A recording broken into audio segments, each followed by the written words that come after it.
dernière à jeter les crânes de cette année. Année de réjouissance. Et l'Esprit de Dieu me rappelait ce matin. L'Éternel s'est appuyé sur une histoire par rapport que le Seigneur Jésus a donné. L'enfant qui vivait avec son père et un beau jour, il a dit au père, donne-moi ma part d'héritage. Et puis, le père a donné. Et quand le père a donné sa part d'héritage, il s'en est allé. Et il a gaspillé. Et il s'est ruiné. Réduit, aller travailler, garder le porc. Il s'est mis à réfléchir. Il est entré en lui-même. Il a fait le constat. Je ne sais pas si chacun de nous fait le constat de sa vie. C'est-à-dire quand tu marches, tu t'assois, tu regardes ta vie. Depuis là que tu as commencé avec le Seigneur, depuis que l'année a commencé, qu'est-ce qui a changé? Qu'est-ce qui n'a pas changé? En faisant un examen profond lui-même, il s'est rendu compte des erreurs qu'il a commises. Je parie même qu'en ce moment, il s'était rendu compte du tort. Et il a pris l'initiative. La décision qui correspondait à la situation du moment. Il vaut mieux repartir vers le Père. Bien-aimés, si vous regardez dans cette parabole, la réjouissance a été possible. Lorsqu'il est revenu, ce n'était pas lorsqu'il était en train de paganer.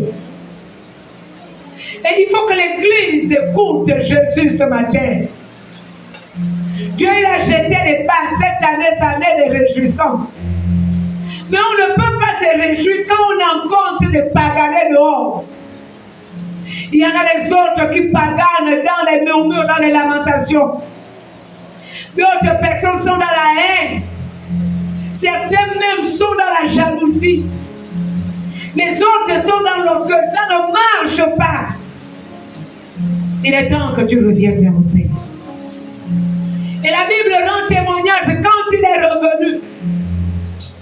Il n'est pas entré dans la maison du Père en disant de toutes les façons, ici là aussi c'est chez moi, je suis ton fils. Il est entré dans l'humilité. Et pendant le mois de janvier, mois de février, jusqu'au mois de mars, si vous regardez bien vos messages, dans les cahiers que nous notons, Dieu ne faisait que faire ressortir les éléments qui vont nous amener à la réjouissance. J'ai envie de dire à quelqu'un, à quel niveau tu es? Moi, je me réjouis aujourd'hui. Ce qui était problème hier a trouvé la solution. À quel moment, à quelle dimension tu es? Dieu tient compte et Dieu est pratique. Oh, il va aller jusqu'au bout, il va aller jusqu'au bout. Est-ce que quelqu'un peut dire amen bien? Parce qu'il est le Dieu de fidélité. Il a dit réjouissance en 2024. Ok. Je vais te prendre un exemple. L'église se sont celui. L'église de façon générale, l'institution église. On a passé des années en train de s'ennuyer à chercher le terrain. 2024, l'église a eu le terrain. 2024, l'église est dans la construction. Amen. Je reste rassuré qu'avec la grâce de Dieu, peut-être que bonne année, on va crier dedans. Bonne année! Est-ce que quelqu'un est d'accord avec moi? Que bonne année, là, on va crier. Et ce temps de réjouissance, c'est pour l'église de façon générale. C'est de quitter la location pour être propriétaire. Pour toi, c'est à quel niveau?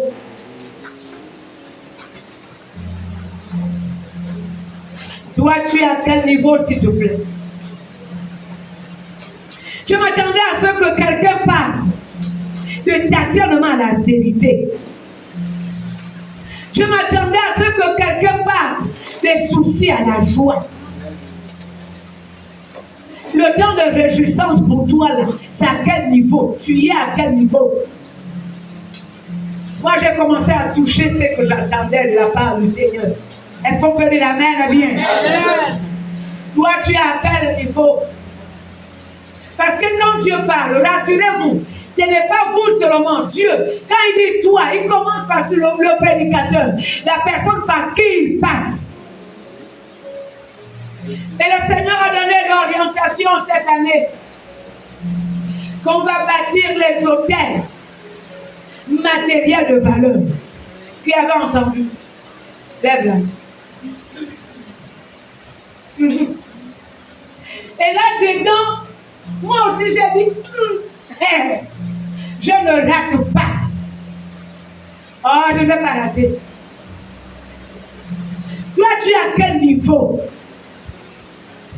Avant que je ne commence le message de ce matin, ma prière, c'est que ça soit précis et concis, on ne tire pas en longueur. Moi, je n'avais pas suivi l'élément à la télé. Quelles sont les personnes qui ont suivi la cérémonie d'ouverture des Jeux Olympiques en France? Les mains pleines. Les gens qui ont suivi la cérémonie, les mains pleines. Alors, dans cette cérémonie, si vous avez regardé bien, toute la symbolique qui a été faite n'avait rien à voir avec le sport. Le monde des ténèbres était en train de bâtir l'autel. Autel dans lequel ils veulent que le monde entre dans ce qu'ils appellent le nouvel ordre mondial où le diable doit dominer. Alors pendant ce temps, les chrétiens sont en train de s'embrouiller. On a regardé, on a fait. Et les satanistes s'organisent. Est-ce que quelqu'un me suit? Observez bien. Est-ce qu'il y a des gens qui suivent quand même le journal? Vous avez obligation de suivre le journal. Alors après les Jeux Olympiques, il y a maintenant une épidémie, la variole ou la varicelle ou quoi, du sein. Est-ce qu'il y a quelqu'un qui est encore ici? Et là-dedans, après avoir bâti leurs hôtels, où l'église va être attaquée, et ce n'est pas la blague. Si vous avez constaté bien, à une période, l'Esprit de Dieu a ouvert mes yeux, je regardais, mais voilà un homme de Dieu qui perd son épouse. Après un autre homme de Dieu perd son épouse. Et l'Esprit ouvre mes yeux. Lorsqu'on veut attaquer l'église, on touche la tête. Quand on déstabilise la maison de l'homme de Dieu, on peut écraser les filets. Le monde des ténèbres s'organise. Nous sommes à quel niveau? Écoutez-moi bien. Il n'y a qu'un hôtel qui casse notre hôtel. Ce n'est pas une affaire de prière. On ne fait que prier. Seigneur, il faut que ça change. Si ça a été un hôtel, celui qui a fait, qui a touché ta vie, a bâti un hôtel avec le diable pour avoir la puissance pour détruire ta vie, pour renverser, il te faut bâtir un hôtel avec Dieu. C'est l'hôtel qui casse tout. Et comme par enchantement, Dieu nous dit sur cette vie, cette année, il a déjà dit année de réjouissance. Après, il nous dit, cette année, il va falloir bâtir les hôtels matériels de valeur. Tu es à quel niveau? Je vais te simplifier l'équation. Le diable n'est pas plus fort que nous aujourd'hui. Le sorcier n'est pas plus fort que nous aujourd'hui. Ce qui retarde les chrétiens, c'est nous-mêmes. Alors le mois de septembre, on jette les bases aujourd'hui. On va un peu revenir sur les fondamentaux. On va travailler pendant tout le mois de septembre sur les éléments qui font le fondement. Et on commence, et là vous pouvez noter, les fondements d'une vie épanouie. Et c'est ça le message. Aujourd'hui, on va seulement jeter les bases. Et on commence et on va avancer. Fondement d'une vie épanouie, harmonieuse.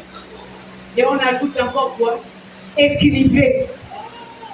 On commence par une vie épanouie, harmonieuse et équilibrée. Quels sont les fondements? Aujourd'hui, nous verrons peut-être un fondement ou 2 si le Saint-Esprit permet qu'on le fasse. La semaine prochaine, on va ajouter un autre fondement parce que les vies doivent changer. Il y a celui qui est à côté de toi, changement obligatoire. On va commencer par l'élément fondamental pour que ta vie soit épanouie, pour que tu te réjouisses, pour que tu sois équilibré, pour que la vie soit délicieuse, harmonieuse. Dieu ne nous a pas dit qu'il n'y aura pas de combats. Faux. Mais Dieu nous garantit que dans les combats, nous sommes plus que vainqueurs. C'est qu'il y a combat. Mais là-dedans, c'est nous qui serons les victorieux. Bien aimés, si on parle de victoire, victoire, alléluia, ça signifie combat au début avant qu'on ne parle de victoire. Maintenant, le vainqueur, c'est celui qui remporte la victoire. C'est qu'il a battu l'adversaire. Est-ce qu'on peut dire la main bien? Oh, il y a un adversaire de taille, c'est le diable. Je veux te faciliter la tâche. Beaucoup de gens pensent que les problèmes vont s'arrêter. Beaucoup de gens pensent que les attaques vont s'arrêter. Faux, tu mens. C'est toi qui dois dominer. Faisons l'homme selon à notre image, selon notre ressemblance. Et tu as dit quoi qu'il domine. Alléluia. Amen. Comment tu refuses? Tu peux rien. Dès lors que Dieu, lui, t'a créé et que c'est lui qui a défini le plan de ta vie, il y aura sur ton chemin l'adversité, il y aura sur ton chemin la bagarre, tu auras les ennemis physiques, tu auras les ennemis spirituels. Mais ce dont l'Éternel attend de toi, c'est que tu domines. Alléluia. Amen. Enfin, que la victoire soit de ton côté. Dis à ton ami, fais quelque chose. Dis encore l'autre, fais quelque chose.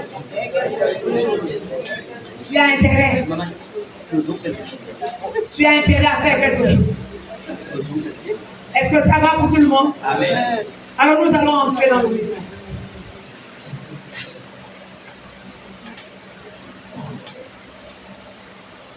Année de réjouissance. Alors, si tu ne te réjouis pas, ça n'engage que toi.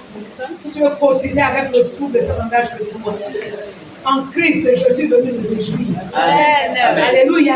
Amen. En Christ, je suis venu m'épanouir. Je ne suis pas venu stagner. Est-ce que ça va? Amen. Mais quand je parle d'épanouissement, cela ne veut pas dire que je ne serai pas combattu. Ça signifie, dans les combats, c'est moi la plus forte. Et c'est moi qui tape le diable des éléments. C'est moi qui tape le sorcier, le vampireux. Et je resterai debout. Amen. Est-ce que quelqu'un avec moi ce matin? Pendant le temps que le diable pense qu'il te traîne dans la boue, mais là-dedans, tu l'attrapes et tu écrases. Au moment où Satan, au moins, c'est lui qui est par terre. Et toi, tu es debout. Regardez les événements qui se sont produits à la croix. Je vais rafraîchir ta vie. À la croix, là-bas, on a amené Jésus. Même les habits de son corps. Tu veux la gloire. Mais c'est ça le chemin de la gloire. Il n'y a pas chemin de la gloire sans découvrir. Non, soyons sérieux. Il n'y a pas chemin d'élévation sans obstacle. Oh. Alors pendant le temps qu'on discute même la tunique qui était sur le corps de Jésus, ce sont les bandits qui tirent au sort, qui va prendre la tunique. Vous comprenez que sur son corps, il n'y avait plus les habits. Il y avait un truc comme si c'était un cache-sexe. Il faut que tu m'écoutes. Au moment où on la met, Satan était content. Et j'en ai la certitude. J'ai dit, j'en ai la certitude. Source de écoute Dieu ce matin. J'ai la conviction. Je ne parle pas au nom de l'Éternel. Quand nous sommes à la phase où la gloire éclate, le déluement n'est là que pour montrer la gloire de Dieu. Pour qu'un jour tu te détournes pas de l'Éternel. Et que tu comprennes que ce que tu seras demain, ça n'a été que l'heure. Amen. Amen. Amen. Amen. Alors la même chose. Tu t'études même. Avec la grosse croix. La croix, c'est pour qu'on le coule là-dessus. Et puis, accablé, on a cloué l'autre main, et les deux pieds avec les vrais coups. Si tu as déjà atteint le seuil où tu sens que tu es accablé, il n'y a plus rien. Tu es au bon moment. C'est la période où la main de l'Éternel n'est pas loin de toi. Maintenant, il va falloir faire. C'est que l'Éternel va dire ce matin, il y a deux choses qu'on va apprendre. Il y en a deux. La première chose, c'est connaître Dieu. La deuxième chose, c'est veiller. On a besoin de ces deux fondements à saisir ce matin. Alors, pendant le même temps, je suis accablé. Est-ce que quelqu'un t'est accablé? Un problème là-bas, tu ne sais même plus lequel faut-il. Au moment où il est accablé, au lieu de faciliter la tâche, il a soif en blanc du vinaigre. C'est-à-dire même les gens qui t'entourent ne te facilitent pas la tâche. Est-ce que quelqu'un écoute Dieu ce matin? C'est que la main de Dieu n'est pas loin. Oh, vous courez là tout. Le soldat romain, pour montrer sa force, est venu percer le côté. Regardez au Gabon, en 2000 jusqu'à 2020-2021, quand on a vu ici, le diable a monté, a poussé les ailes, a montré qu'il pouvait. Il a utilisé, il a inspiré le politique à s'attaquer à l'église de manière directe. Quand on a géré le corona, on avait comme l'impression que le corona est né à l'église. Et c'est depuis l'église qu'il est sorti que vous allez toucher à Dieu. Où en sommes-nous aujourd'hui? Est-ce que quelqu'un écoute Dieu? Quand le soldat romain a versé le côté, il pensait montrer sa force. Mais il n'a pas su qu'il a déclenché le bouton qu'il fallait. L'eau est sortie. Le sang est sorti. Est-ce que quelqu'un se rappelle de ça? Le sang de Jésus a anéanti les puissants du ténèbres. Devant un sorcier, tu le sang de Jésus l'a anéanti. Est-ce que quelqu'un me suit? C'est que le diable est en train de faire contre l'église. C'est que le diable est en train de faire contre toi, contre ta maison. C'est seulement occasion pour que la gloire de Dieu soit exceptionnelle. Alors, je m'attendais à quelqu'un qui va dire amen à bien. C'est l'occasion, bien aimé. C'est l'occasion où, quand l'Éternel va descendre et changer les choses littéralement, il n'y aura pas autre chose à dire. Les mêmes qui riaient, qui se moquaient, vont commencer à regarder, ils vont dire donc Dieu l'a fait. Vous vous imaginez quand l'Éternel avait dit ici, les gens viendront te dire amen moi dans ton église. Qu'est-ce qui va amener ces gens-là à dire amen moi dans ton église? C'est quelqu'un avec moi? Amen. C'est parce qu'ils ont vu la bassesse, ils ont vu le problème, ils ont vu le manque. Et après ils voient la gloire de Dieu.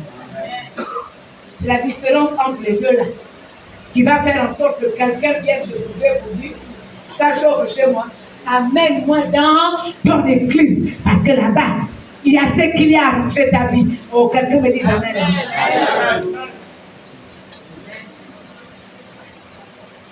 Est-ce qu'on peut démarrer? Est-ce qu'on veut commencer le message?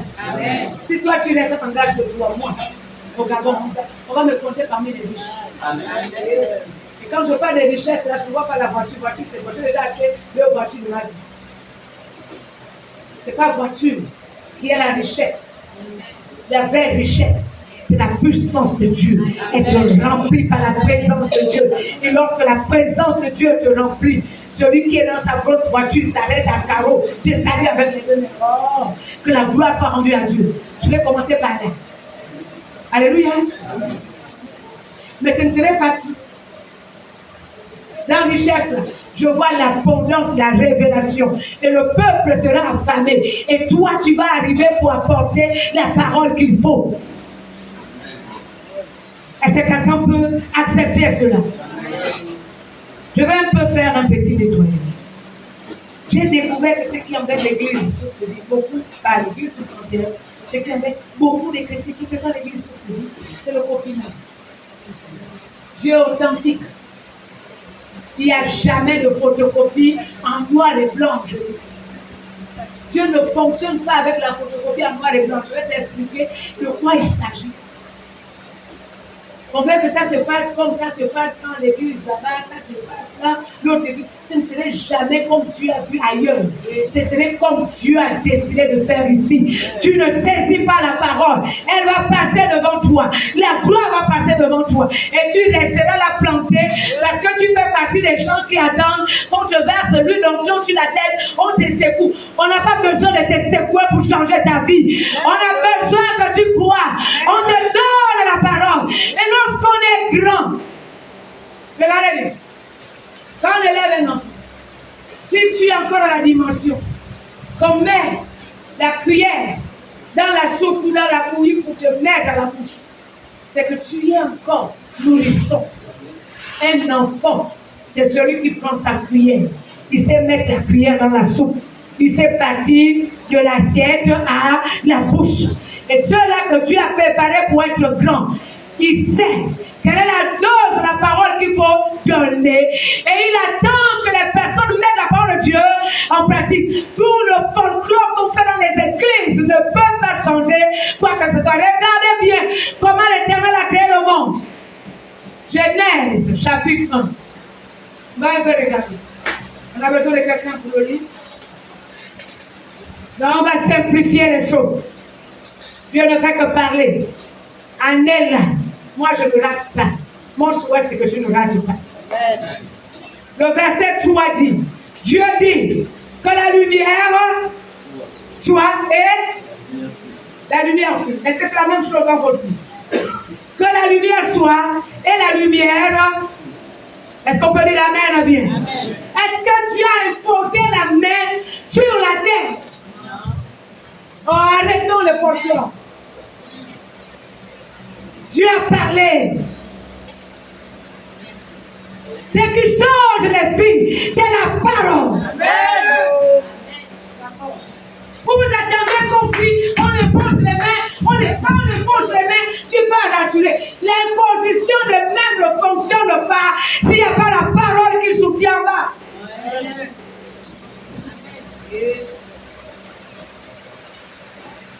Alléluia.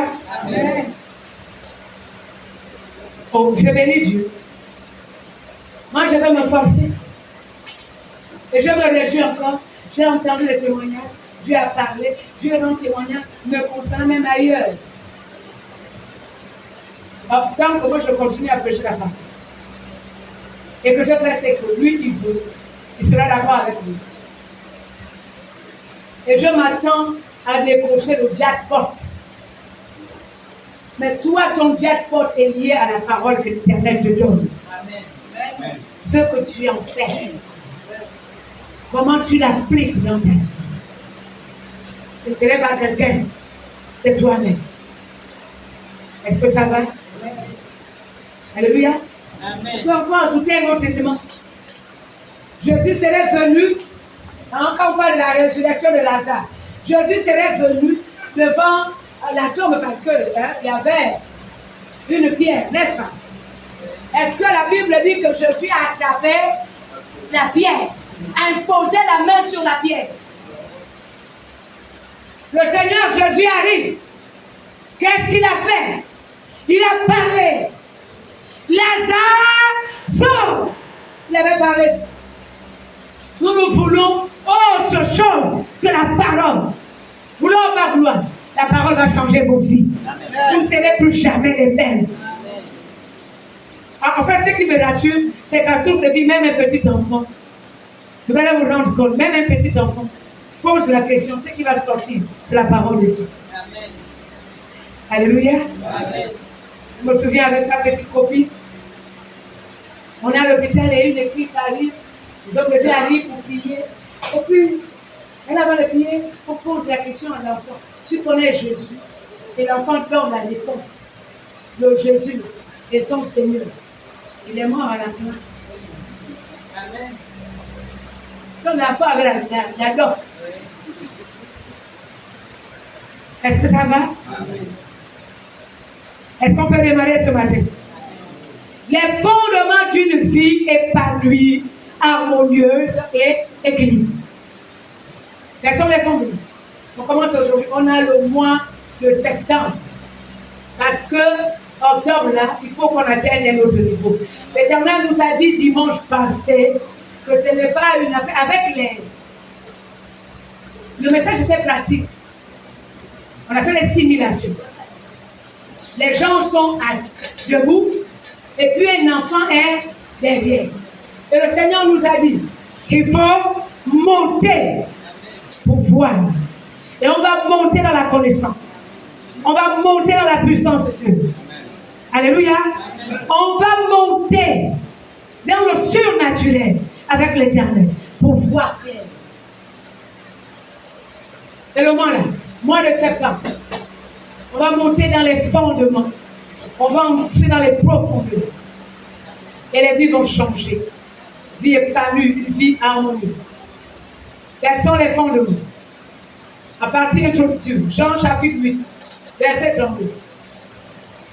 Et on sort, on lit le verset 36. J'ai besoin de quelqu'un, un lecteur, qui va ouvrir la Bible avec la version du second.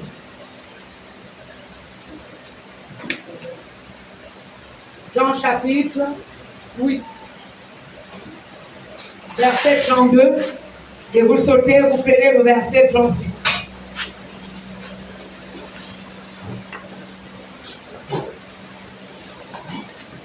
Version du second. Je lis la parole de Dieu dans Jean 8, au verset 32. Il est écrit, vous connaîtrez la vérité, et la vérité vous affranchira. Verset 36. Verset 36, il est écrit, si donc le Fils vous affranchit, vous serez réellement libres. Est-ce qu'on peut dire amen à la parole? Amen. Alors je vais reprendre les mêmes versets, mais avec la version le second. Vous connaîtrez la vérité, et la vérité fera de vous des hommes libres. Verset 36. Si donc c'est le Fils qui vous donne la liberté, alors vous serez vraiment des hommes libres. Si donc Jésus vous donne la liberté. À quel moment Jésus nous a donné la liberté? À la croix, il a accompli. Il a pris le péché pour que le péché ne règne plus en toi. Il sait faire malédiction pour que la malédiction ne triomphe plus sur ta vie. Alléluia. Amen. Il a donné la rançon par son sang pour que ta vie soit rachetée. Jésus-Christ nous a dit.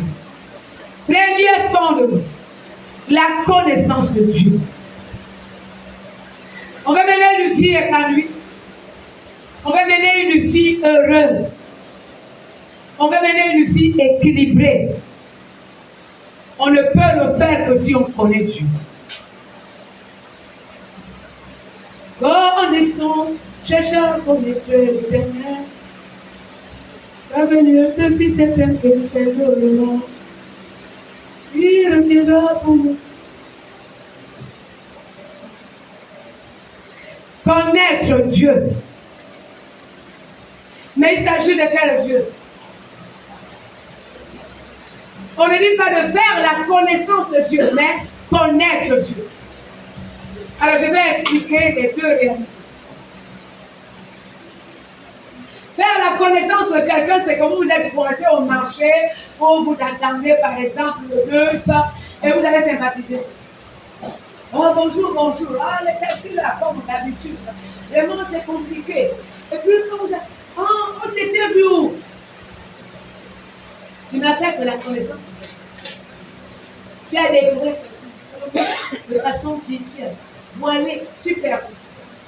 Mais quand on dit je connais quelqu'un, c'est que tu as les détails de ce quelqu'un.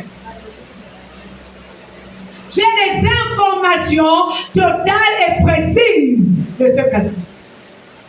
Et donc quand nous parlons de la connaissance de Dieu, cela sous-entend que nous avons des informations totales et précises de qui est Dieu, comment il comprend, comment il agit, qu'est-ce qu'il attend, comment il veut que nous fassions.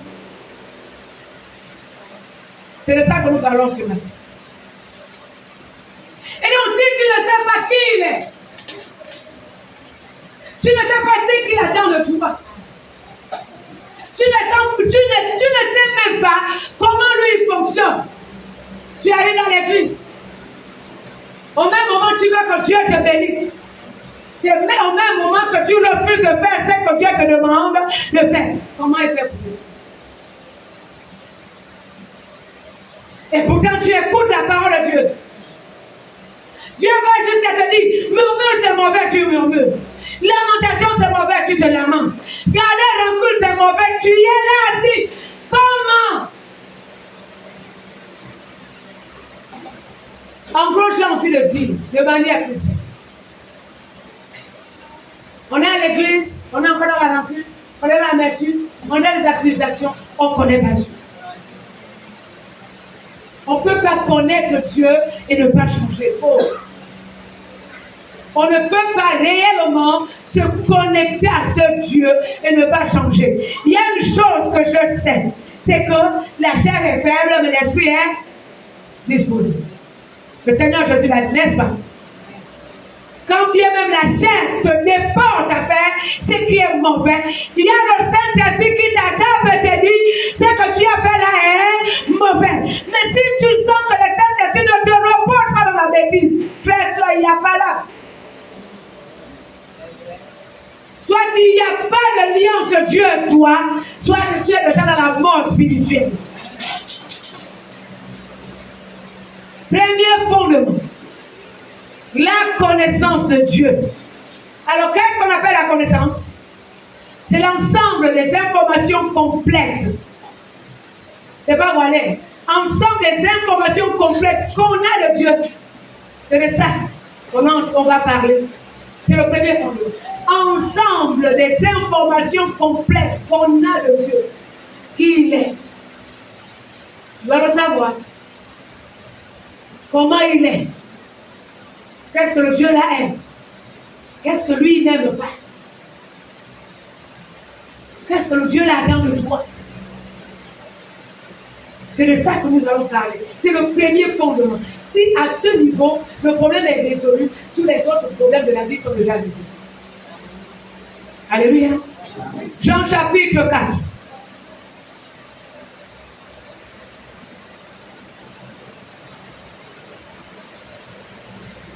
Et on va lire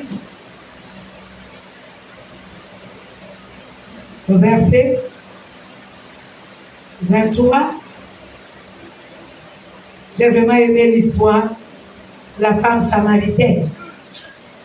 Jean chapitre 4, verset 23.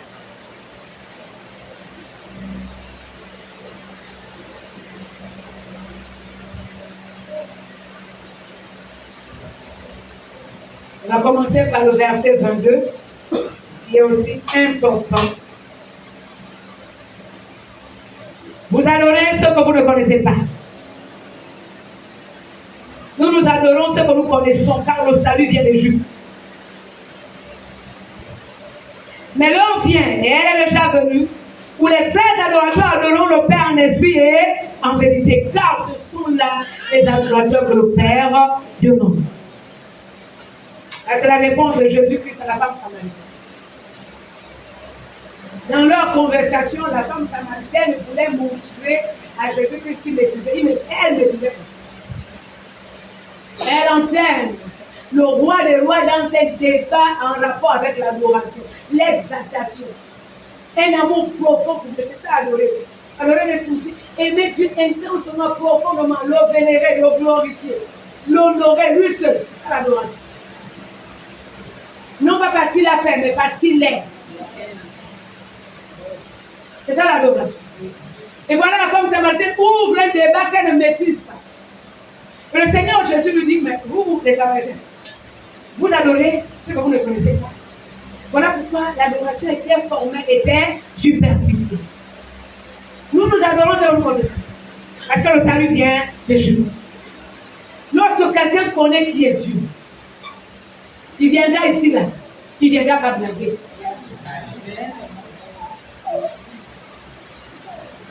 Son attachement à Dieu est lié au degré de connaissance qu'il a reçu. Il connaît Dieu petit. qui le servira petit. Quand vous entendez, moi je ne peux pas vraiment, votre affaire d'église là, votre ministère là, c'est seulement parce qu'on ne connaît pas Dieu. Je connais une sœur, dans l'église là où elle est. On ne sait pas ce qui s'est passé dans leur conseil. On a écarté, elle est intercesseuse, on a écarté de l'intercession. Et la soeur regarde dit, est-ce que ça c'est un souci? Je ne sers pas l'église, je sers Dieu. Même dans ma maison, je continue à intercéder. Quand on connaît Dieu, on est attaché à ce Dieu.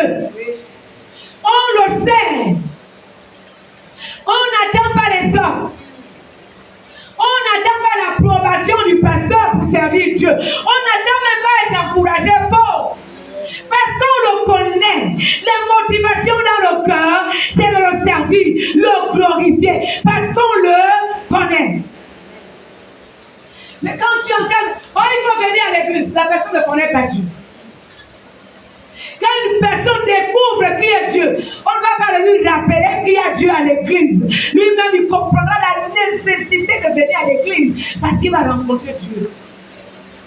On n'a même pas besoin de lui dire, va prier, il faut prier. Lui-même, il a conscience. Il faut que je parle avec Dieu.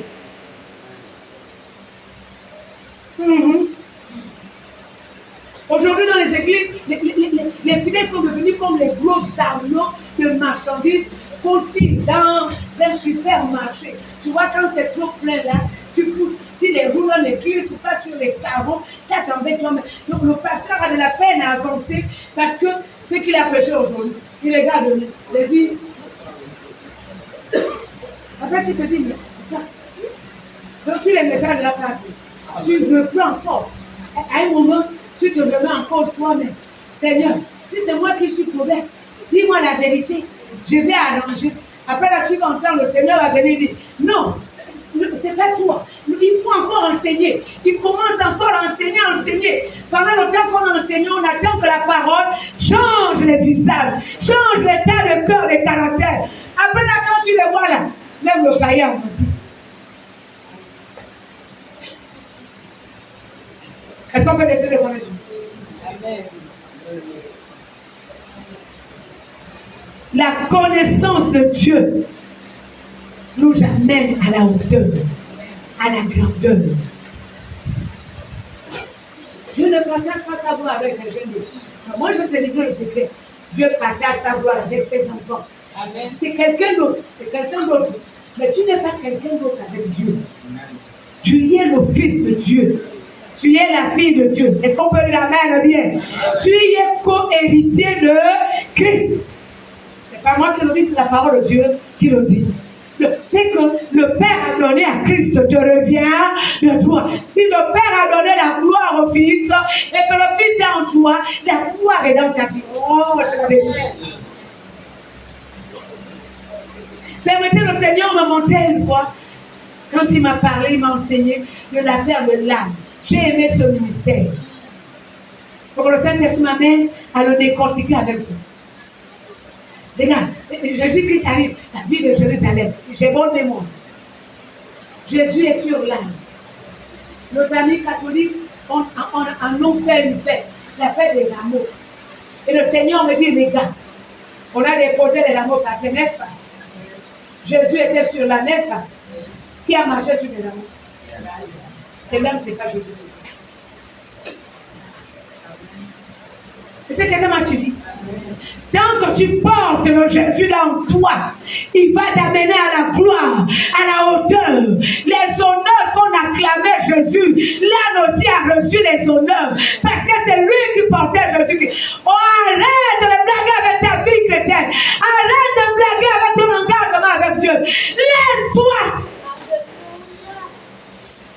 Laisse Dieu monter sur toi comme étant le cheval pour atteindre la sommité, pour atteindre les païens. Pendant le temps que le païen est libéré, Dieu fera grâce que le païen te regarde comme un homme de Dieu vrai. Amen. La dignité de Christ. à te couvrir. Même les démons vont te suivre. Si Jésus est totalement en toi. La Bible dans le témoignage qu'il arrive au bout de la vie. Celui qui était possédé là, c'est les démons eux-mêmes qui ont dit, tu viens nous trouver, c'est pas le temps, c'est pas le moment. Est-ce que c'est pas le même Dieu qui entre? Comment tu expliques que les démons entrent jusqu'à toucher ton corps? Il y a problème, c'est toi qui es le problème. Si Jésus t'a envahi, tu as laissé à Jésus le temps d'occuper ton cœur avec l'amour, avec la joie, avec la paix. Attends, on n'a rien à réclamer. Le Seigneur Jésus a dit, le prince de son entrée, il n'a rien à moi. Mais quand le diable arrive, il trouve la colère, il trouve la médisance, il trouve la jalousie. Il trouve l'orgueil. Il trouve la haine. Il trouve la calomnie. Comment tu fais pour s'épanouir? La connaissance de Dieu. Jean chapitre 14. On va arrêter de servir Dieu comme le connaît pas. Donc la semaine là, chacun va dire, moi je vais te connaître. Dis-moi qui tu es. Qui tu es, Père? Et chacun va faire un examen de soi-même. Depuis que tu es en Christ, là, qu'est-ce qu'il y a d'élément?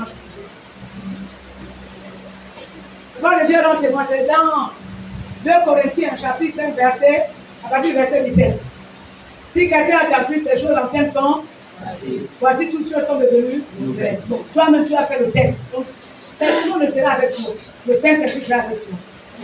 Regarde un peu avant que Christ ne soit dans ta vie. C'est que tu faisais le mauvais que la Bible condamne. Maintenant, tu regardes depuis que tu es en Christ. Qu'est-ce qui a changé? Qu'est-ce qui est mauvais en toi qui a changé?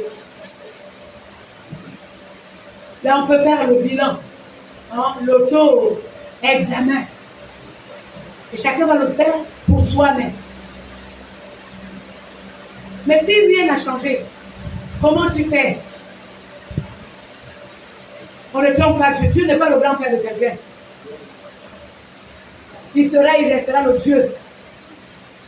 De toutes les façons, il t'a créé pour lui. Tu ne peux rien. Même si tu fuis l'église, tu n'avais qu'à partir. Et dans le monde là-bas, tu trouveras Dieu. Oui, tu trouveras Dieu. Moi, j'ai croisé le Seigneur. Ce n'est pas l'église. Hein. Quand je rends mon témoignage, quand Dieu a commencé à me parler, ce n'était pas l'église. Je n'étais pas l'église. C'était au moment où je critiquais les chrétiens, je combattais les chrétiens. Et je vais vous dire, c'est que les phénomènes que je vivais. Le Seigneur me montre dans un son. J'étais dans un hangar, une dame était allongée avec son bébé, et puis les gens sortaient de l'eau pour venir arracher, prendre les autres et les jeter dans l'eau. C'était ce que j'avais vécu. Pas hier, je n'ai pas oublié le son. Et quand la femme là voulait prendre le bébé, et c'est comme ça que j'ai arraché le bébé, je me suis levée. Et celle qui était chargée de faire le relais entre les esprits, des eaux, de l'eau à la terre, se retourne contre moi pour m'attaquer. Et j'ai mis la main à côté quand je soulève. Je voulais un bâton, mais j'ai ramassé un livre, j'ai soulevé, la personne a fui. Quand je retourne ce que j'avais attrapé dans ma main, c'était un livre écrit, la Sainte Bible. J'étais païen. Je n'étais pas chrétien, je suis désolée. J'étais vrai païen. Et donc quand on dit la Bible, ce n'est pas n'importe quel livre. Moi je le sais depuis le monde que ce n'est pas n'importe quel livre. Voilà qu'un autre jour, je me retrouve encore dans un autre son. Devant quelqu'un, je ne peux pas le décrire, mais je sais qu'il était habillé en blanc. Grande taille, je n'ai pas l'image de son visage, mais j'ai l'image de la grandeur. Et puis j'étais devant lui en train de dire, Seigneur, pardonne-moi, Seigneur, pardonne-moi, Seigneur. Je sors du songe, mes yeux avaient des larmes. Donc l'affaire de pleurer là était bête. Mes yeux avaient des larmes. Et pourtant je sortais du sommeil. Donc quand on parle de repentance, ce n'est pas à l'église que j'ai appris ça. C'est depuis le monde. Et donc pendant le temps que tu veux compliquer la vie à Dieu, même dans le monde, Dieu va descendre. Il est Dieu. N'est-ce pas? Dans le cas de l'apôtre Paul, la Bible rend témoignage que pendant que Paul respirait, le meurtre et la menace, n'est-ce pas? Est-ce que c'était pendant que le temps que Paul avait changé? Je suis descendu. Et je décrète pour chacun dans cette église que le Seigneur descende. Oh, même dans la bêtise, que le Seigneur descende. Sur la route de la rébellion, oh, que Jésus soit là debout. Sur la route de l'orgueil, que Jésus descende.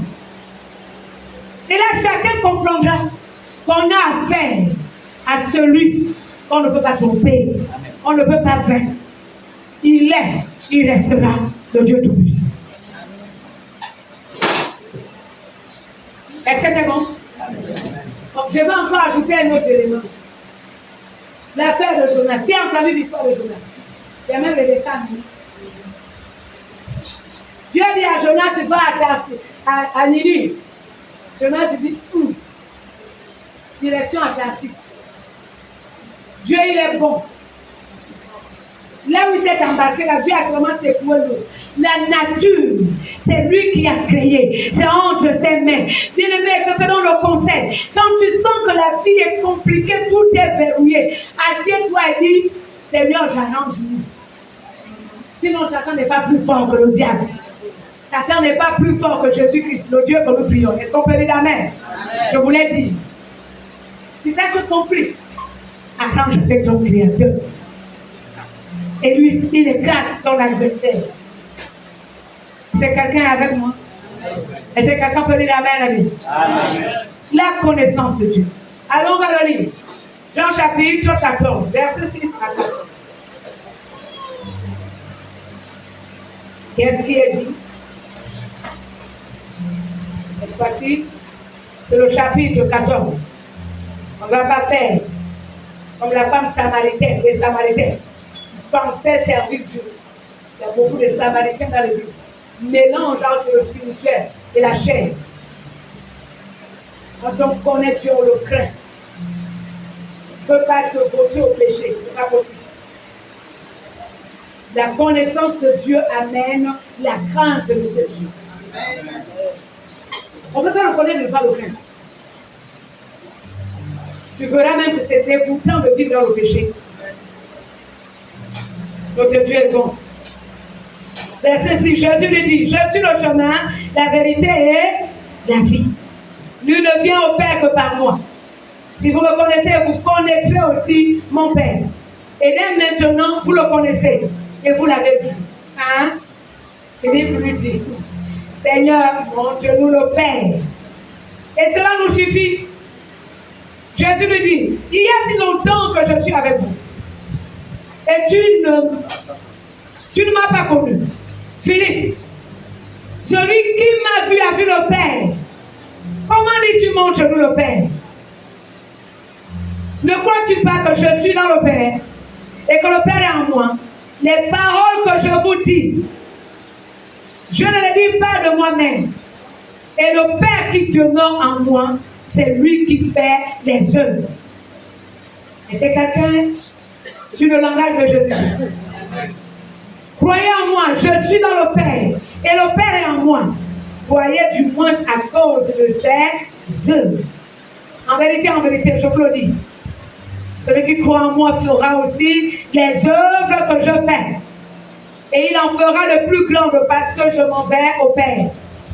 Et tout ce que vous demanderez à mon nom, je le ferai. En fait, que le Père soit glorifié dans le Fils. Si vous demandez quelque chose à mon nom, je le ferai. Est-ce que tout le monde a suivi la lecture? Le Seigneur se retrouve avec le disciple. Et à chaque fois, il parlait le Père, le Père, le Père. Le jour où il a fini par dire tout. Mange-nous seulement le Père. Et puis, c'est suffisant. Tu nous montres le Père. Il parlait tellement de son Père. Et le Seigneur Jésus est étonné, il dit, comment ça, Philippe, depuis qu'on est là, tu n'as jamais vu le Père. En fait, ce que tu me vois faire là, ce n'est pas moi, c'est le Père qui agit au travers de nous. J'ai envie de te dire que la parole que tu écoutes ici, là, ce n'est pas moi. J'ai déjà dit ici, là, que c'est ça ne vaut pas la peine de dire. Le pasteur a dit à l'église, le pasteur ne peut rien. Il n'est qu'un être humain comme toi. Tout ce que Dieu veut entre toi et le pasteur, c'est que tu considères, tu respectes le manteau que Dieu a déposé sur lui. Est-ce qu'on peut dire amen, bien? Mais c'est Dieu qui parle. Comment vous vous imaginez que tu arrives à l'église? Le pasteur qui n'est pas avec toi, qui ne connaît pas ta vie. Pendant le temps qu'on parle du message, c'est ta vie qui est dépouillée. Il n'est pas venu enquêter. Et ce que les gens ne comprennent pas, c'est que les paroles qu'on vous donne ici, ce n'est pas moi, c'est Dieu qui parle. Dieu ne suit que le canal par lequel il passe. Il peut utiliser un pasteur à la télé. Le pasteur ne sera que le canal par lequel Dieu passe. Dieu est dans sa parole. Tu veux connaître Dieu? Regarde la parole de Dieu. Jean chapitre 1, verset 1 dit, au commencement était la parole. Et la parole était avec Dieu. Et la parole était Dieu. Et si vous regardez le verset, tout le monde va dire que rien de ce qui a été fait n'a été fait sans la parole. Alors on va se résumer. Connaître Dieu, c'est connaître ce que Dieu pense qu'il a dit dans sa parole. Pendant le temps que tu bafoues la parole, tu bafoues Dieu. Le Seigneur Jésus est parti jusqu'à dire, quand il envoie les disciples à l'évangélisation, il dit, celui qui vous écoute, n'est-ce pas? Mais celui qui vous rejette, par contre, ne lisez pas la Bible. Dieu est dans sa parole. Quelles sont les paroles que tu rejettes, que tu sélectionnes? Il y a même les gens, quand le message passe, ah, ça là, ça doit être Ashley. Non, ça là, c'est pour maman Joël. Oh non, papa Armand. Non, ça c'est pour papa Herbert. C'est pour maman Christiane. Moi, là, la parole te concerne. L'ignorance embête les chrétiens. On ne peut pas connaître Dieu et ne pas l'aimer. Oh. Quand on connaît Dieu, on découvre qu'il est le créateur. On découvre que je ne suis sur la terre que parce qu'il m'a créé. Quand on réalise, on a les vraies informations. On réalise que moi, je suis le projet de société de Dieu sur la terre. Et dans un projet de société de Dieu sur la terre, il n'y a pas autre chose à faire si c'est de le servir. Alors je vais commencer à le servir sans regarder le frère, sans regarder la soeur. Je vais commencer à le faire et je vais mettre à le servir sans regarder ce que les gens pensent de moi. Parce que ce ne sont pas les gens que je sers, c'est Dieu que je sers.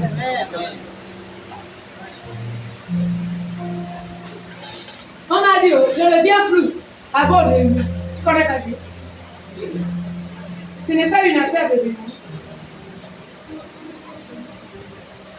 J'ai vu tout à l'heure le témoignage d'une soeur dans une église ici au Cameroun. Et elle est dans l'intercession. Si l'église se trouve, mais Dieu ne peut pas t'étouffer. C'est lui qui nous utilise. Même si celui qui a la tête n'a pas discerné, Dieu t'a localisé. Les gens pensent que servir Dieu, c'est venir se présenter ici avec la veste, avec la belle robe, et les gens te regardent. Non, ce n'est pas ça le service. Servir Dieu signifie répondre aux besoins de Dieu. Et on va le simplifier. Quand on dit je sers Dieu, ça signifie je réponds aux besoins de Dieu. Quel est le besoin de Dieu pour un évangéliste? Les âmes être sauvées. Si je suis évangéliste, je ne vais pas attendre à taper le micro ici. Tu évangélises qui ici? Si on demande qui vient pour la première fois dans l'église ici, je vois là tous les visages sont familiers. Il n'y a pas de nouvelle personne. Bon, l'évangéliste, il va évangéliser qui ici? Est-ce que je me fais entendre? Si moi je suis au service de Dieu, en train de servir, répondre aux besoins de Dieu dans la louange, je n'attendrai pas le micro, attraper le micro ici pour moi.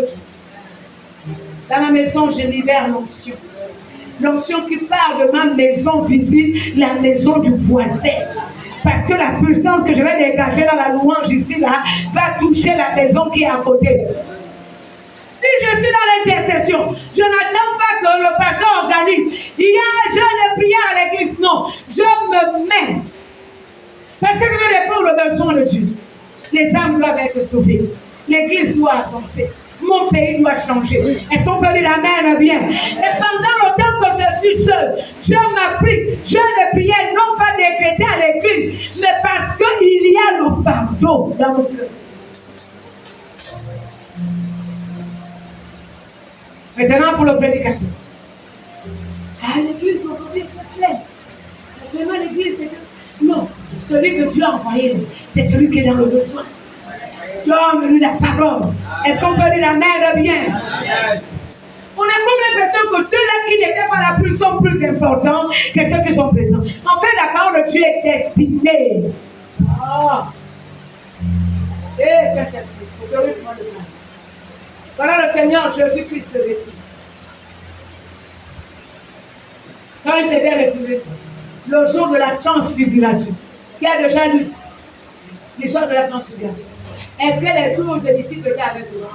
Il a pris une moitié, une poignée. Je vous assure, la révélation, c'est pour les favoris.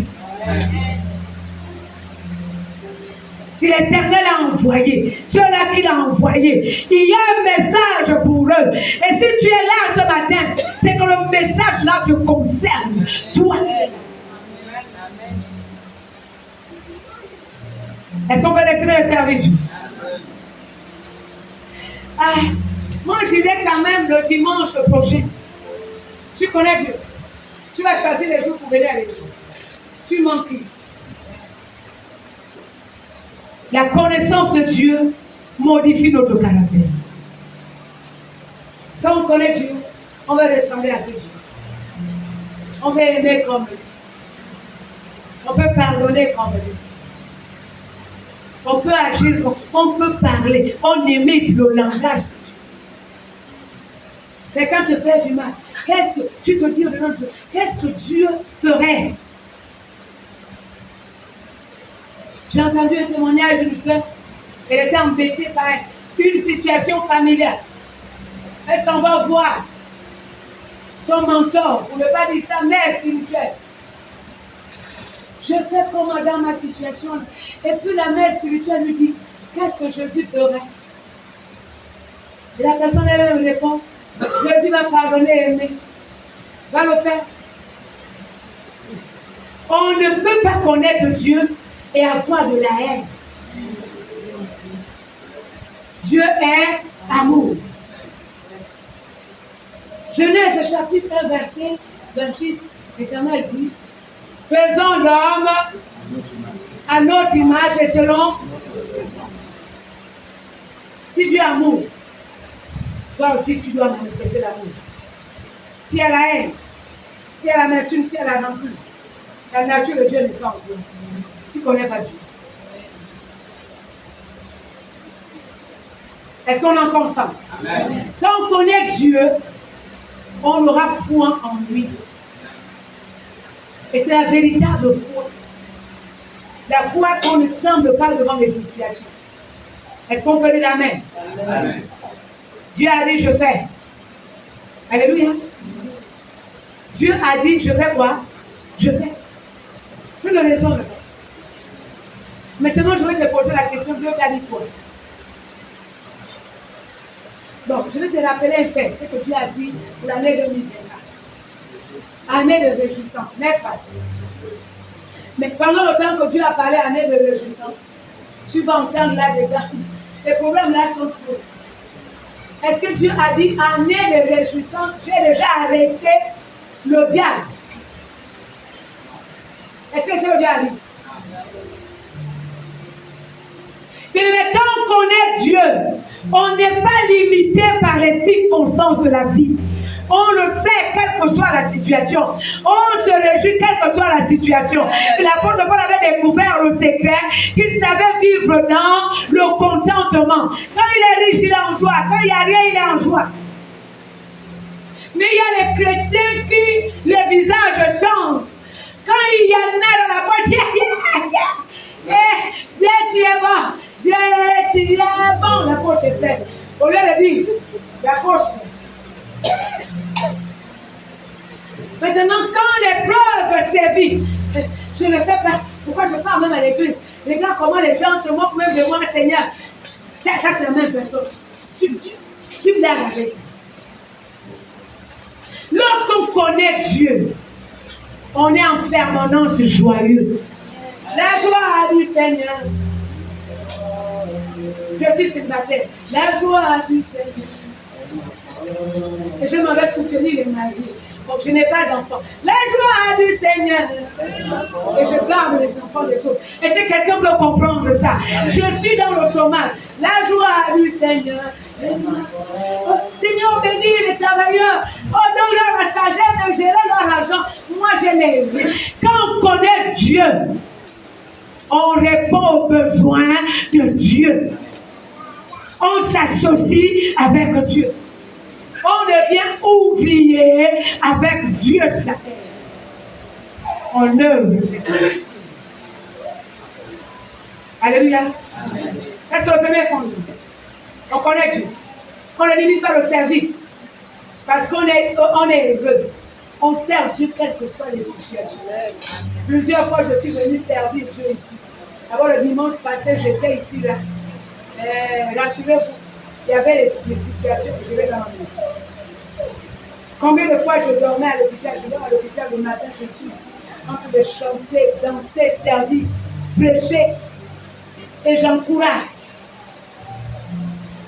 On ne se limite pas. On ne résolve pas. On ne court pas. Et il y a des signes qui démontrent que tel connaît Dieu. Il y a des signes qui démontrent que tel ne connaît pas Dieu.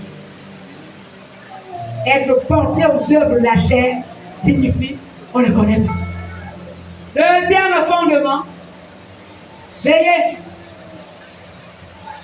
On veille et on prie. Lorsqu'on connaît qu'il est le Créateur, on a toutes les informations de ce Dieu. Et on connaît qu'il est le Dieu d'amour. Et il veut que moi aussi j'aime comme lui. Il veut que j'aime comme lui. N'est-ce pas? Maintenant, qu'est-ce que je fais? Je mets ma foi en lui. Même si on me dit c'est dangereux. Même si j'ai appris qu'au Gabon, on a dit on va tuer les chrétiens. Moi, je dis là, on te le dit. Je sais là, on te le dit. Si ce n'est pas mon jour, je ne mourrai pas. Parce que je connais qui est le Dieu. Lorsqu'on était dans l'affaire de Corona, avec le bien-aimé, en nous sommes à la maison, nous étions entre nous. Et même là, j'ai même élargi le champ d'action en introduisant d'autres personnes dans la même prière. Voilà, c'était ça notre prière. Je vais vous donner l'un de nos sujets de prière. Seigneur, les Blancs se moquent de l'Afrique. Il y aura les cadavres qui vont joncher les rues de l'Afrique. J'ai dit parce qu'ils se disent, c'est la science qui est forte. Si Corona est capable de tuer là où il y a les médecins, les hôpitaux, nous on a toi et les Rafa, médecins par excellence. Nos structures hospitalières, c'est là-bas. Amen. Et tu vas démontrer aux Blancs qui se moquent là qu'il y a un Dieu en Afrique. Après quelques temps après, j'entends encore, je regarde la télé, oh mais c'est quand même bizarre. Et pourtant on pensait, mais l'Afrique résiste. Il y avait un Dieu pour les Africains. Amen. Et je m'en vais te dire qu'il y a un Dieu pour les faibles. Quand tu es dans la position de la faiblesse, le Dieu là est pour toi. C'est pour cela l'apôtre Paul avait dit dans sa parole, dans la parole de Dieu. Quand je suis faible, et c'est quelqu'un qui le dit faible. Quand je suis faible, maintenant je t'explique ça. Ça signifie, l'apôtre avait compris qu'il pouvait toutes choses à Dieu qui le fortifiait. Mais lorsqu'il est dans la faiblesse attire Dieu pour agir parce qu'il reconnaît que c'est son fils. C'est pour cela que les faiblesses n'étaient pas un souci. Ça ne pouvait pas être un souci. Dès lors qu'il connaissait que son Dieu est capable de changer une faiblesse en force. N'est-il pas le Dieu qui change les pauvres en roi? N'est-il pas le Dieu qui change le malade en personne en bonne santé? Est-ce qu'il n'est pas le Dieu qui prend le chômeur qui est dans le travail? Il élève. On a affaire à ce Dieu. De l'échec au succès. On a affaire à ce Dieu. Alléluia. Et je vois les gens s'envoler. On peut s'envoler la maison. Est-ce qu'on peut se lever à acclamer plus fort le roi de Dieu?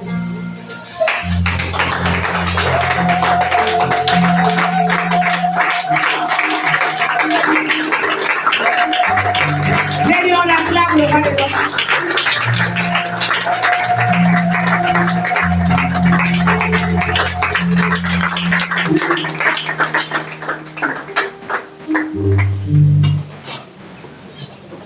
Tu connais Dieu, tu vas plaider une vie paisible. Une vie harmonieuse. Une vie épanouie. Et le Dieu là va t'amener de gloire en gloire. De succès en succès. Ce ne serait pas seulement le chant, mais ce serait la vérité. Et quand tu te mettras à chanter, tu t'accordes avec le chant pour dire de gloire en gloire. De gloire en gloire, de gloire en gloire, tu m'amènes. Tu m'amènes dans les profondeurs, dans les eaux de ta puissance.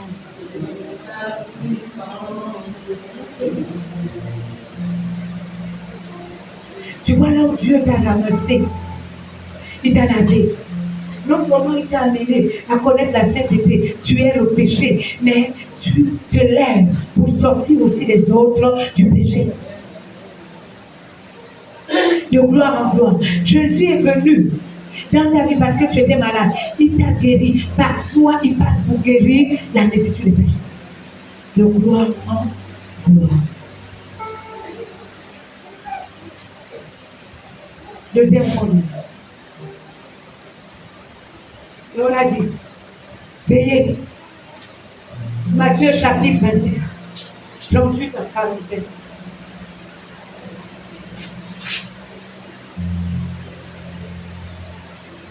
Des profondeurs de ta présence, que tu m'amènes.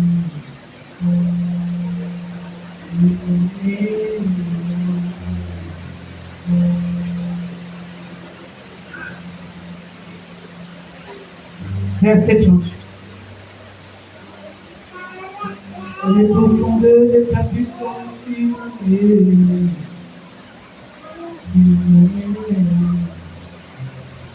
Il leur dit alors, mon âme est triste jusqu'à la mort, reste ici et veillez avec nous. Et je vais prendre le verset 41. Veillez et priez, afin que vous ne tombiez pas dans la tentation. L'esprit est bien disposé, et la chair est faible. Alors quand on parle de veiller, là, est-ce que ça signifie faire toute la nuit sans dormir?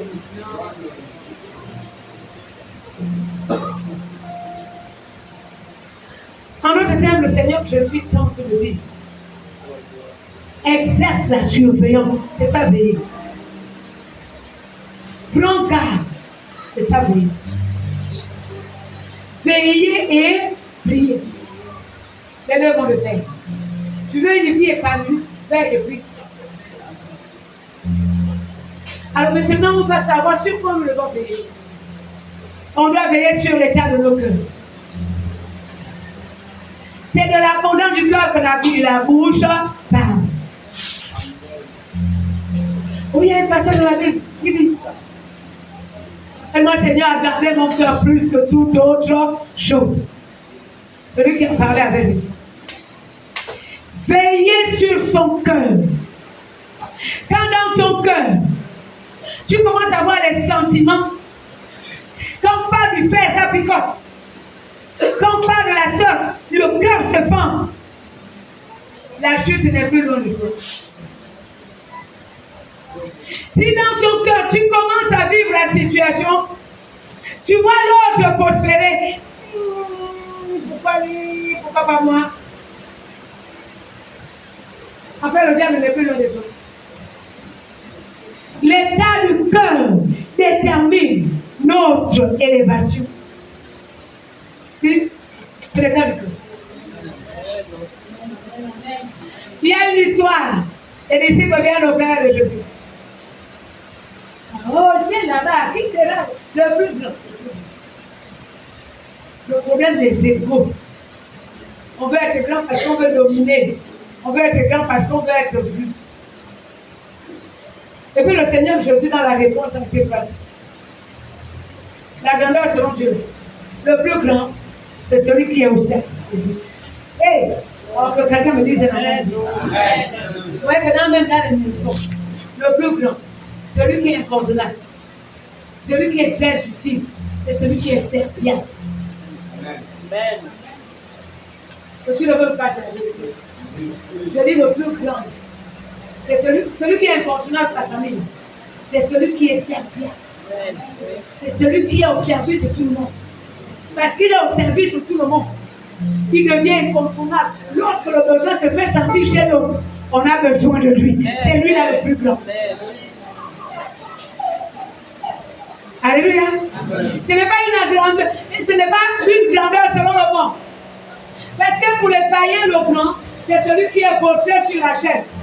Et donc les autres, on le sait. Mais pour le Seigneur, le grand, c'est celui qui est au service des autres. C'est celui qui est avec Dieu et qui donne l'espérance, qui encourage, qui fortifie. C'est lui le plus grand.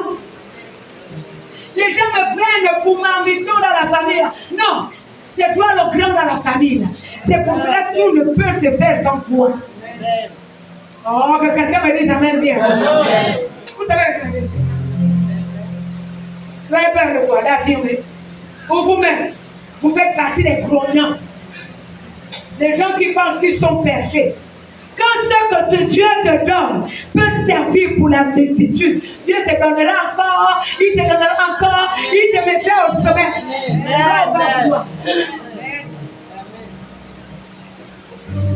Je vais encore le dire autrement.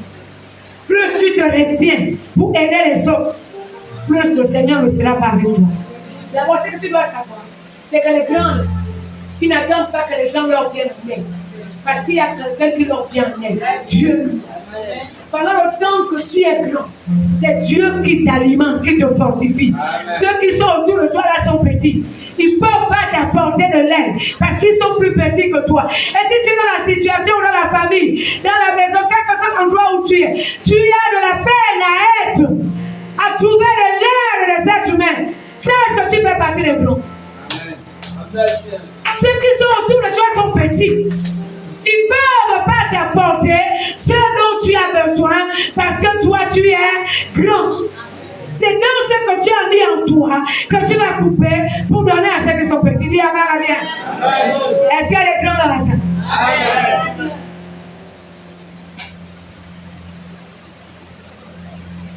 Je te guéris dans la salle. Maintenant, le grand là, il doit venir. Maman, j'aurais. Tu vois, Steve là, dans le jour. Si elle est grande, voilà la réaction. Steve, c'est mon fils, c'est naturel. Si le fils insulte, la mère s'appelle. Est-ce que quelqu'un vous suit? Un grand ne perd pas du temps dans les futilités. Un grand ne s'irrite pas, il est imperturbable. Le diable ne peut même pas le pousser à haïr. Le diable ne peut pas le pousser à rejeter. Parce qu'il est grand. Il est au-dessus du mal. Là, maintenant, l'église est silencieuse. C'est de ça qu'on parle ici. Mais seulement un grand aussi, c'est celui qui sait reconnaître ses fautes. Le petit ne reconnaît pas qu'il a fait la bêtise. Dans nos maisons, il y a deux types de personnes et les parents aiment dire ça. Et les parents se retrouvent trop bien. Il y a deux personnes qui sont dans nos maisons qui font les dégâts. Je ne sais pas, je ne connais pas. C'est pas comme des gens dans nos maisons. Je ne sais pas. Et pourtant l'enfant sait. C'est pas moi. Et pourtant l'enfant sait que c'est moi. Lorsqu'on est grand, on est capable de faire un examen. On est capable de comprendre que l'âge est la limite. On est capable de s'abaisser et demander pardon. On est capable de s'élever pour aller réparer là où on a gaspillé. C'est fait pour les blancs. Le pardon, c'est pour les blancs. L'amour, c'est pour les blancs. Alléluia. Amen. Vous me regardez bizarrement. Mais c'est la vérité. L'amour, c'est pour les blancs. Ce n'est pas n'importe qui manifeste l'amour. Et je veux parler de l'amour agapé. Un amour sans condition. C'est pour les grands. Servir Dieu sans attendre en retour que Dieu te bénisse. C'est pour les grands. Donner à Dieu sans que tu attendes une compensation quelconque. Ça, c'est pour les grands. Les petits donnent parce que Dieu va me donner en retour. Petit calcul maigre. Alors qu'on Dieu a donné à Dieu, parce qu'on le connaît, parce qu'on sait qu'on appartient à lui, parce qu'on est convaincu que moi sur la terre, ma présence ici se justifie par le fait que ce Dieu m'a créé, il m'a envoyé sur la terre pour lui. J'ai obligation de le faire. Non pas parce qu'il me force à le faire, parce que je l'aime. Il est même dans les relations humaines, dans les relations familiales. Seuls les grands aiment, les petits n'aiment pas. Celui qui est petit dans son esprit, petit dans son cœur, ne regarde que ses intérêts. L'autre doit me donner. L'autre doit me donner. Est-ce que ça va? Est-ce que quelqu'un a eu le temps d'observer les parents? J'ai déjà vu les mères de famille, elle a préparé la nourriture, elle a donné à tous les enfants. Elle-même n'a pas de part là-dedans, mais elle est contente quand elle voit ses enfants manger. Ça va? Parce qu'elle est grande. Alléluia. J'ai déjà vu des cas où les aînés se comportent en père. Moi, je gardais mes frères et sœurs quand j'étais encore enfant. Moi-même enfant, je les préservais. Ce qui fait en sorte que dans ma famille, il y a ceux-là qui m'appellent, mes frères et sœurs, qui m'appellent Maman Clotilde. Pas Clotilde avec mon nom, on m'appelle Maman Clotilde. Pourquoi? Parce que très tôt, Dieu m'a amené à la grandeur, s'occuper des frères et sœurs. Et quand on est grand dans son cœur, quand on est grand dans son esprit, on couvre les frères et les sœurs. Est-ce qu'on peut dire amen bien? Seulement quand l'enfant est grand dans son esprit, il se met au service, il rend service aux parents, il rend service aux aînés, il rend service aux frères et sœurs. Est-ce que quelqu'un peut acclamer le Seigneur? La grandeur.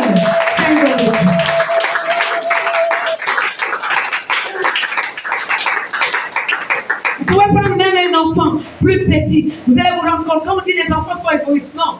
Tous les enfants ne sont pas égoïstes. Il y a même les plus petits. Tu vois, donne-moi l'enfant coupe. Même si c'est petit, l'enfant coupe. Quand vous voyez cela, en l'enfant qui coupe pour donner, son esprit est grand. L'égoïsme, c'est le fruit de la petitesse. Si, c'est le fruit de la petitesse. On voit petit et on voit ce qu'on a entre les mains petits. On voit Dieu petit qui a donné seulement aujourd'hui, qui ne peut pas donner demain. Quand on connaît Dieu tel qu'il est, on voit grand. On ne s'inquiète pas du lendemain. Et on se rend compte que le lendemain a soin de lui-même. Parce que le Dieu qui m'a donné aujourd'hui me donnera demain. L'Éternel est mon berger, je ne manquerai de rien. Je ne peux pas manquer la révélation. Je ne peux pas manquer la force qu'il me donnera. Je ne veux pas manquer les moyens, il me donnera. Alléluia. Est-ce qu'on peut acclamer le roi des rois? Et quand on a compris cela, on peut pas nous gagner sur son cœur. Quand le diable veut venir te tromper, tu vois, il y a toujours des problèmes. Là, tu as dit, lui, il y a toujours des solutions. Amen. Oh, que quelqu'un me dise amen. Dis-lui qu'il y a trop de... En fait, si Dieu que nous avons est le Dieu tout-puissant, examinez bien les propos. C'est qu'il y a une puissance quelque part que lui va venir détruire pour que sa puissance soit supérieure. Est-ce que c'est pas ça la vie? Bon, quand on va trouver nos créneaux, je suis plus que vainqueur à celui qui me fortifie. N'est-ce pas? Si on fortifie quelqu'un, c'est qu'il commence par la force, par la faiblesse, pour atteindre. Est-ce que c'est pas ça? Est-ce qu'il y a quelqu'un qui me suit? S'il y a la notion de fortification, c'est qu'en amont, il y a la notion de faiblesse. Mais là, la parole, c'est que je suis plus que vainqueur. Donc, c'est vainqueur plus. Et quand on dit vainqueur plus, c'est qu'il y a combat plus là-dedans. Oh, que tu ne veux pas. Le plus que vainqueur ne peut vaincre que s'il y a adversité, s'il y a la bagarre. Et la première bagarre, c'est dans ton cœur. La bagarre, c'est la bagarre. Le diable vient te dire, regarde ton frère, il est mieux que toi. Pour susciter la jalousie. Dis-lui, c'est mon frère, je l'aime, je prierai qu'il devienne encore mieux que moi. Et l'apôtre Paul a donné la technique. Considérer les frères comme étant supérieurs à toi. Ça va éviter la jalousie inutile. Est-ce que quelqu'un peut veiller sur son cœur? Que tu n'acceptes pas la rancune. Que tu n'acceptes pas l'amertume. Dis amen, bien. Que tu n'acceptes pas l'orgueil. Quand le diable va venir te dire, tu vois, pour toi là c'est bien, tu parles bien, tu réussis. Dis-lui, je n'ai eu que la grâce de Dieu. Je n'ai pas mérité quoi que ce soit. C'est la grâce de Dieu qui est suffisante. Tout ce que j'ai là, c'est Dieu qui a donné. Si Dieu n'avait pas donné, je n'aurais rien. Est-ce que quelqu'un peut veiller sur son cœur? Je ne me considère pas supérieur à vous. Parce que même ce que j'ai, et je dirais, le peu, parce qu'il y a beaucoup de choses que j'apprends avec le Seigneur. Le peu que je connais n'est que la grâce de Dieu. Je ne vais pas prétendre que je suis mieux que vous. Non. Mais il y a celui qui est mieux que toi et moi, c'est Jésus-Christ de Nazareth. La nuance entre vous et moi, c'est que primo, il y a la paix, il y a le manteau, il y a l'onction. Amen, amen. Mais quand ces éléments sont dans la vie de quelqu'un, pour que l'onction continue à agir, il faut l'alimenter avec une vie pure. Une vie d'amour. S'il n'y a plus d'amour en toi, l'onction va se couper. Ça va? Est-ce que tu peux le faire? Est-ce que quelqu'un peut décider de veiller sur son cœur? Dès que bien-aimé, la puissance de Dieu commence à se manifester dans ta vie, fais attention. Et je te dis, fais attention, veille bien. Parce que la logique voudrait que tu sortes là en disant, là je suis maintenant grand homme de Dieu. Là je suis maintenant grand homme de Dieu. Non, il y a le grand pasteur Jésus-Christ. C'est qu'il y a de lieu de faire. C'est qu'il y a lieu de dire. C'est seulement repartir pour dire au Seigneur, ah merci Seigneur, aujourd'hui tu m'as utilisé pour la gloire de ton nom. Amen. La gloire revient à Jésus.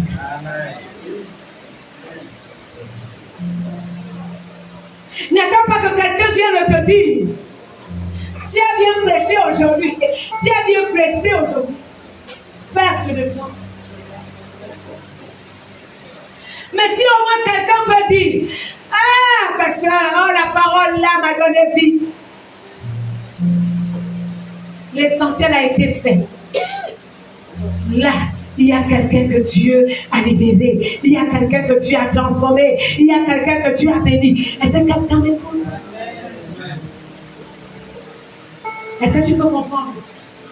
Veille. Et la semaine, là, on va entrer dans le temps des veilles. Chacun va veiller sur son cœur. Mauvaise pensée. Oh, non, mais Jésus sort.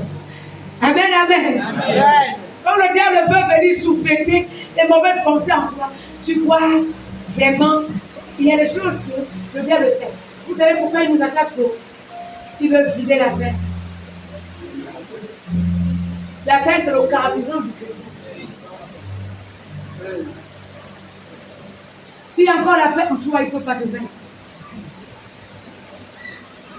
S'il a déjà vidé la paix, il a installé le tout, il peut te vaincre aussi facilement. Et chacun va veiller sur son cœur à être joyeux. Soyez toujours joyeux. Est-ce que la Bible dit, soyez toujours joyeux quand vous aurez l'argent? Quand tu vas te marier? Quand tu vas dans la promotion?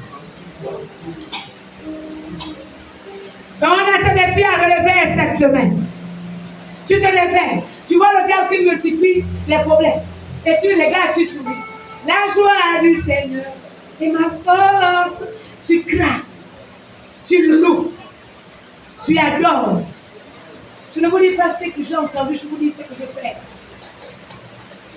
J'ai déjà rendu témoignage ici. Quand je fais parfois un autre concours de danse avec mes amis, les amis là, ce sont le bout de chou. Il y a 3 ans, il y a 4 ans, 5 ans, 6 ans. Ils sont mes amis. Allez, on va danser. Sinon, mamie va dépasser. Et je vous dis pourquoi je le fais. Je suis fière de les avoir. Et c'est une grâce de les avoir. Oh. Bien-aimé, si tu n'as même pas encore compris que les problèmes là sont là pour te rendre malheureux, pour te rendre ingrat, pour que tu passes du temps à murmurer, à se lamenter, à critiquer, calomnier, condamner Dieu. La joie du Seigneur est la force. Veille à ce que tu sois toujours joyeux. Comment ça va? Tout va très bien. Mais j'aurais appris, oui, tu as appris, mais je suis à l'œuvre dans ma vie. Amen. Tu sais, c'est pas moi qui règle les situations. Il y a quelqu'un qui s'occupe de ça. Attention, dans son nom, Jésus. Imperturbable. Et quand le diable veut venir te dire, oh, il y a la pauvreté, il dit, mais en fait, tu n'avais rien compris, il y a la richesse. Dieu a déjà donné beaucoup, il ne donne pas petit. Est-ce que quelqu'un m'a suivi? L'Éternel a dit aux enfants d'Israël que lui, il va récupérer les années que les sauterelles ont. Il a pris les enfants d'Israël seulement aujourd'hui. Il y a toi. Les années que tu as passées dans le ridicule, dans le manquement, quand l'Éternel te soulève, il te fait basculer dans la hauteur. Il achève ces années. Il te donne le temps que tu as perdu. Oh, tu le sens beaucoup à la fois. De gloire en gloire, de gloire en gloire, tu m'aimes.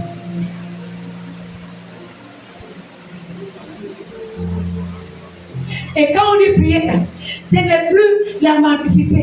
S'il te plaît, Seigneur, si tu peux donner, il a déjà donné à la croix. Si tu peux faire, il a déjà fait à la croix.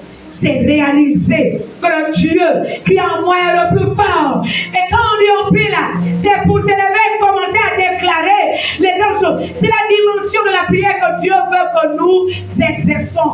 Dieu veut que nous expérimentons. Je me lève pour dire, il y a la vie et la vie en abondance dans ma maison. Il y a la joie, il y a la paix. Il y a éclosion. Est-ce que quelqu'un peut le dire pour lui-même? Il y a la réussite. Quand tu veux que moi je te dise, c'est pas même Dieu.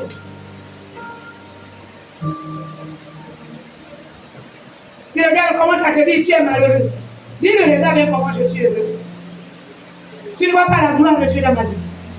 Tu ne vois pas la grâce de Dieu dans ma vie. Oh, dans la famille, le grand-père avait dit, les sorciers ont dit. Ah bon, le sorcier a dit. Mais Jésus a dit. Amen. Est-ce que quelqu'un peut accepter ce que Jésus a dit à ton sujet? Amen. La parole que tu as écoutée, c'est qui t'a conseillé, c'est Jésus qui te dit. Alléluia. Amen. Sur ça, tu te cramponnes. Moi, j'ai des paroles que je peux parler. La gloire est trop grande. Même quel que soit si le diable fait, je le regarde. Dieu m'a dit la gloire. Quand l'ennemi déploie toute son énergie à me combattre, et je regarde. Dieu m'a dit, son amour pour moi est éternel. Voilà pourquoi il me conserve sa bonté. Et si quelqu'un peut garder, c'est que Dieu t'a dit. En conclusion, nous disons ce matin, pour une vie paisible, une vie épanouie, une vie harmonieuse, il nous faut connaître la pensée de Dieu à notre dessus. Mettre en pratique ce que l'Éternel nous demande de faire. Deuxième chose. Veillez à ce qu'on demeure dans la présence de Dieu. Troisième chose. Que le Seigneur bénisse en paix.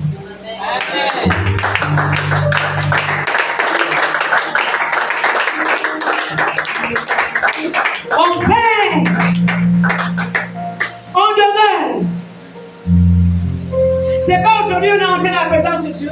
Après demain on se retrouve dehors. Nous allons nous lever, on va prier.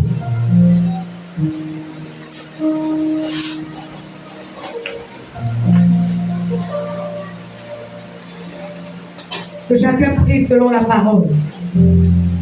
C'est que Dieu a parlé à ton sujet.